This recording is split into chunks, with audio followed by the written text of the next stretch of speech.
Hey everyone, and welcome back to FluentCast. I'm Diego, your host, and I'm so happy to have you here for another episode. It's always a pleasure to connect with you all and explore fascinating topics related to learning English.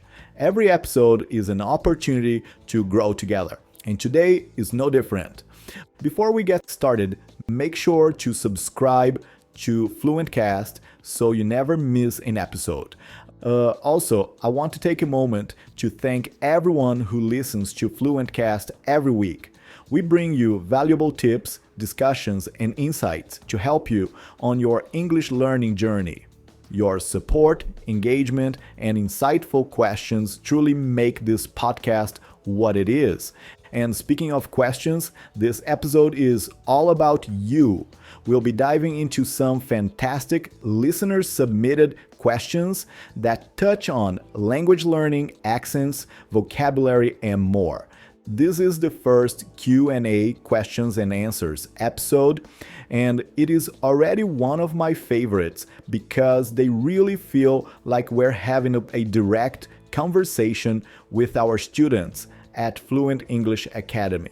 And of course, a thank you to the students who sent their questions in this episode. Your contributions make FluentCast a truly interactive and valuable space for all English learners. So, without any further ado, let's jump into today's episode. We have some incredible questions lined up, and I can't wait to answer them.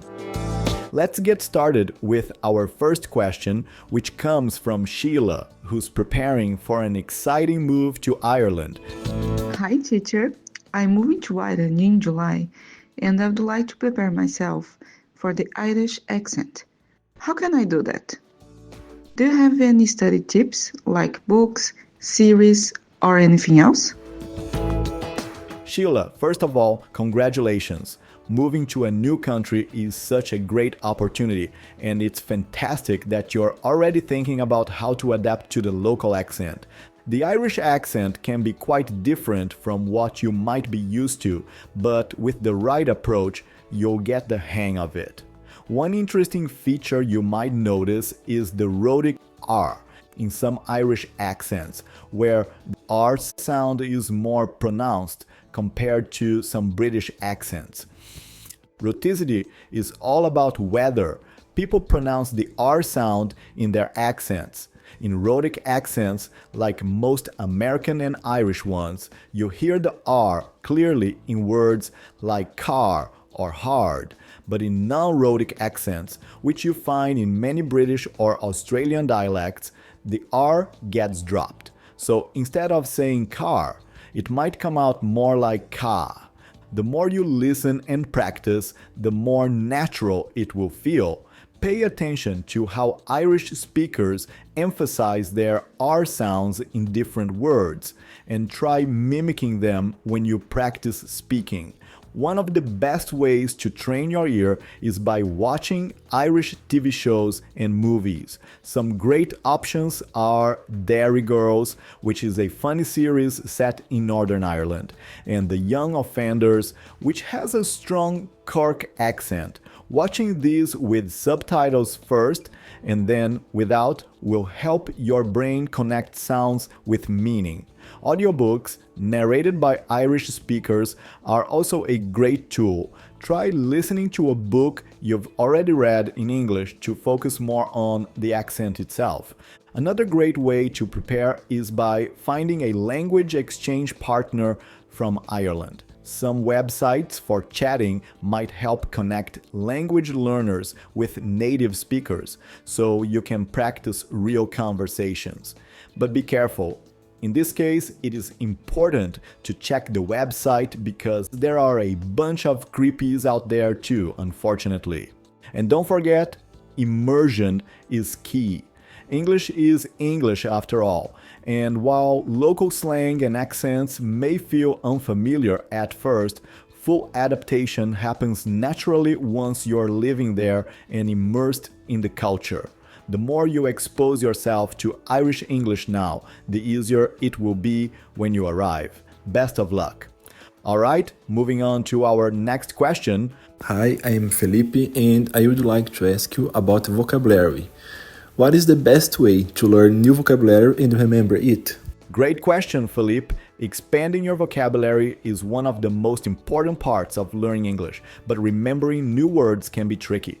One of the best strategies is to learn words in context. That means instead of memorizing long lists of words, try learning them through stories, conversations, or even TV shows. When you see or hear a new word, write it down along with a sentence that shows how it's used. Another great method is using mnemonic devices. A mnemonic is a tool that helps you remember information, like creating a funny story or an image in your mind. For example, to remember the word bizarre, you might imagine a bizarre circus with flying elephants and talking rabbits. But learning vocabulary is not just about remembering words. It's about truly understanding them. First, when you come across a new word, try to see it in different contexts, such as in sentences, articles, or conversations. This helps you grasp its meaning naturally. Next, pay attention to pronunciation by listening to native speakers and repeating the word aloud. Finally, make the word part of your daily life. Try using it in messages, conversations, or even writing short stories. The more you use a word in real situations, the better you will remember and feel comfortable using it. And finally, practice is key. Use new words in your daily life. Write them in a journal. Use them in messages to friends, or challenge yourself to include them in conversations. The more you use a word, the stronger your memory of it will be. Next up, we have another interesting question. Hey, my name is Thiago, and I have a question about our personality when we speak another language. Actually, I don't feel like myself when I'm speaking English, since this is not my first language, right? Is it common? What should I do to feel different? This is such a fascinating topic. And the answer is yes. Many people feel like they have a different personality when speaking another language. This happens for a few reasons. First, language is deeply connected to culture.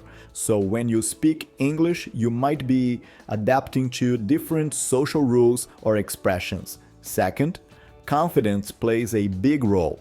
If you are not as fluent in English as you are in your native language, you might feel less expressive or even shy. To feel more like yourself, try engaging with English in ways that reflect your personality. If you love music, try writing lyrics in English. If you're into humor, watch stand-up comedy and learn jokes in English.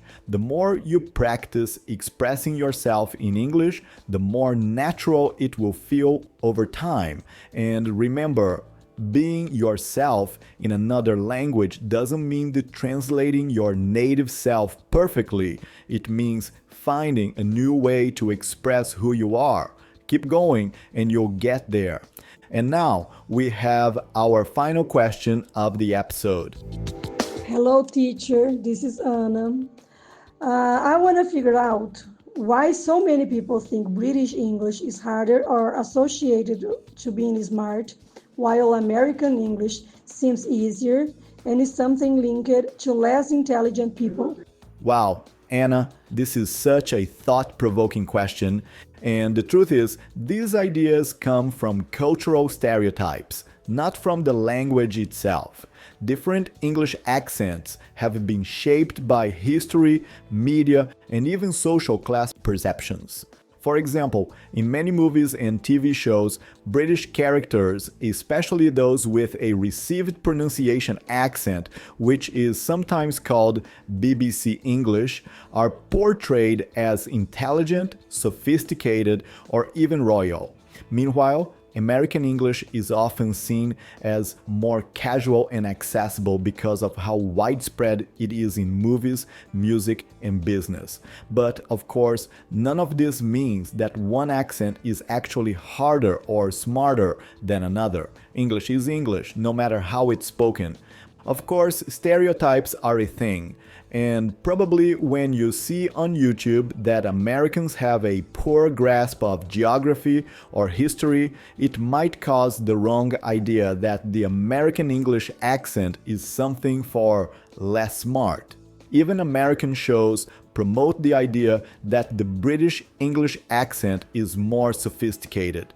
For example, if you have watched Friends, there is an episode with Ross. He tries to speak to his students in a university with a British accent to sound smarter.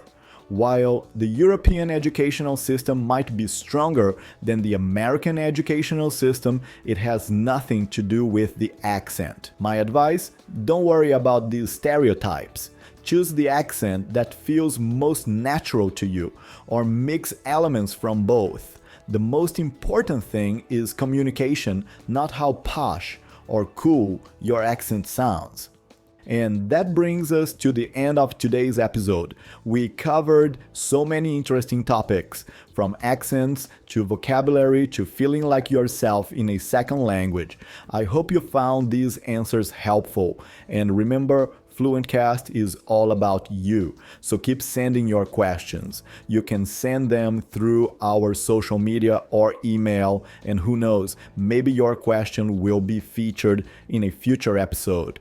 A huge thank you to our amazing students who participated in this episode. Your questions make FluentCast what it is. And if you haven't already, don't forget to subscribe to the podcast so you never miss an episode. We've got plenty more engaging discussions coming your way. And if you're looking for personalized English lessons that help you develop your confidence and fluency, check out Fluent English Academy. We offer one-on-one classes designed to fit your needs, whether you're preparing for an exam, improving your conversation skills, or just getting comfortable with the language. Visit our website or contact us to learn more. Thank you all for listening, and as always, keep practicing, keep learning, and keep having fun with English. See you next time.